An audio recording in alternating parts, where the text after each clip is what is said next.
Daily रात को पूरे जोश के साथ ये सोच के सोता हूँ कि आज सुबह 3 बजे उठकर पूरे 2 चैप्टर खत्म करना है। लेकिन जब 3 बजे अलार्म बजता है तो उसे बंद करके फिर से सो जाता हूँ और ऐसा ही करते करते पूरे साल खत्म हो गया, लेकिन सुबह 3 या 4 बजे उठकर कभी नहीं पढ़ पाया। अगर तुम भी ऐसा ही करते आ रहे हो तो ये 2 मिनट का वीडियो देख लो।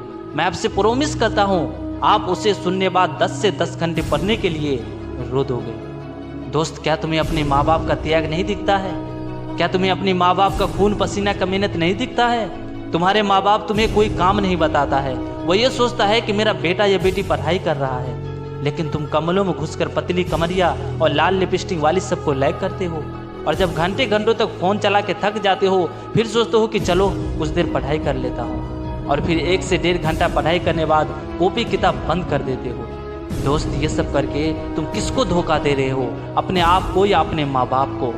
एक बार अपने दिल पे हाथ रखकर सोचो, जब कोई तुम्हारे माँ बाप से पूछेगा कि तुम्हारा बेटा या बेटी इस बार एग्जाम दिया था तो कितना नंबर आया है, तो उस समय तुम्हारे माँ बाप क्या जवाब देंगे? क्या यही कहेंगे कि कम नंबर आया या फेल हो गया? तो ये बात बोलते तुम्हारे माँ बाप को कितना शर्म होगा, कितना इंसल्ट होगा। जरा सोचो, क्या तुम अपने माँ बाप के लिए इतना भी नहीं कर सकते कि गांव समाज में सर झुका के नहीं बल्कि गर्व से सर उठा के कहे कि मेरा बेटा या बेटी 95% लाया है? जब कोई दोस्त या रिश्तेदार वाले फ़ोन करके तुमसे पूछेगा कि तुम्हारा कितना नंबर आया तो उस समय क्या जवाब दोगे? जरा सोचो, उस टाइम तुम्हारे पास कोई जवाब नहीं होगा और फिर वही लोग बोलेंगे वो तो पढ़ाई करता ही नहीं था, आवारा के तरह इधर उधर घूमता था।